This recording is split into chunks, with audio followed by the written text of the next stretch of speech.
श्री केजरीवाल को ईडी ने 21 मार्च को दिल्ली उत्पाद शुल्क नीति 2021-22 के संबंध में दायर मनी लॉन्ड्रिंग मामले में गिरफ्तार किया था और तब से वो ईडी के ही हिरासत में थे। राउज एवेन्यू कोर्ट की विशेष न्यायाधीश कावेरी बवेजा ने श्री केजरीवाल के रिमांड विस्तार का आदेश पारित किया, जिनकी 7 दिन की ईडी हिरासत 28 मार्च को समाप्त हो गई। ईडी ने सीएम की 7 दिन की हिरासत मांगी थी, जबकि अदालत ने 4 दिन की ही हिरासत दी। इस तरह से कोर्ट ने हिरासत की तारीख 1 अप्रैल तक बढ़ा दी। कोर्ट ने सीएम केजरीवाल को अपनी बात रखने के लिए 5 मिनट का टाइम दिया और इस 5 मिनट में केजरीवाल ने ऐसी दलीलें पेश की जिनको सुनकर पूरा कोर्ट अस्तंभ रह गया। अपने मामले की व्यक्तिगत रूप से बहस करते हुए श्री केजरीवाल जी ने कहा कि क्या ये काफी है कि एक बयान के आधार पर किसी राज्य के मुख्यमंत्री को जेल में डाल दिया जाए। ईडी जब तक चाहे मुझे जेल में रख सकती है, मैं इस बात का विरोध नहीं करता, लेकिन दिल्ली की जनता को पता होना चाहिए कि आखिर मेरा अपराध क्या है। इसके बाद सीएम केजरीवाल ने भरी अदालत में कह दिया कि ईडी वसूली के लिए बीजेपी का गैंग चला रही है।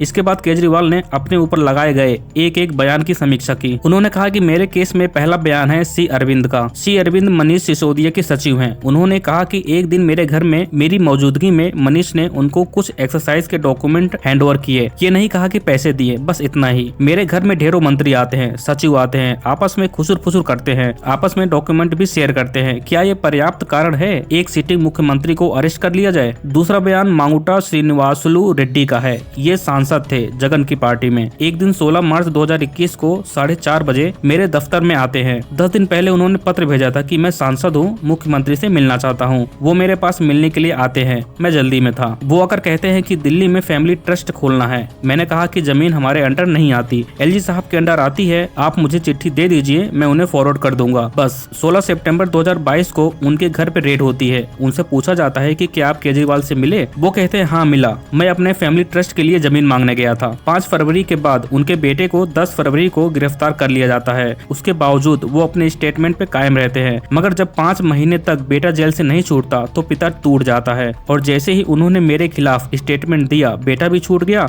और पूछताछ भी बंद हो गई। 3 अक्टूबर को उनका माफीनामा हो गया। इसका मतलब ईडी केवल और केवल मुझे फंसाना चाहती थी। तीसरा बयान राघव मंगता का है। 10 फरवरी को राघव गिरफ्तार होता है। गिरफ्तारी के बाद उससे 5 बार बयान लिया जाता है। 5 बयानों में वो एक ही बात कहता है और अपना बयान नहीं बदलता। उसके बाद राघव को 5 महीने जेल में रहना पड़ता है। 16 जुलाई को उसके पिताजी अपना बयान बदल देते हैं, तो मेरे खिलाफ कुल 7 स्टेटमेंट हुए। 6 में मेरे खिलाफ कुछ नहीं कहा जाता। 7वें में जैसे ही मेरे खिलाफ स्टेटमेंट देते हैं, उसके बाद उसका कोई भी स्टेटमेंट नहीं होता। जेल से छोड़ दिया जाता है और उन्हें माफीनामा दे दिया जाता है। और जो 6 स्टेटमेंट हुए थे उनका कोई रिकॉर्ड नहीं है। चौथा बयान शरद रेड्डी का है। 16 सितंबर को उनके घर पे रेड होती है। 9 नवंबर को स्टेटमेंट देते हैं, मेरे खिलाफ कुछ नहीं बोलते। 10 नवंबर को गिरफ्तार कर लिए जाते हैं। उसके बाद उनके 9 स्टेटमेंट होते हैं, किसी में भी शरद रेड्डी मेरे खिलाफ नहीं बोलते। लेकिन 6 महीने जेल में रहने के बाद 25 अप्रैल को टूट जाते हैं और वो इतना कहते हैं कि विजय नायर के साथ सीएम साहब से मिलने गया था, सीएम साहब जल्दी में थे।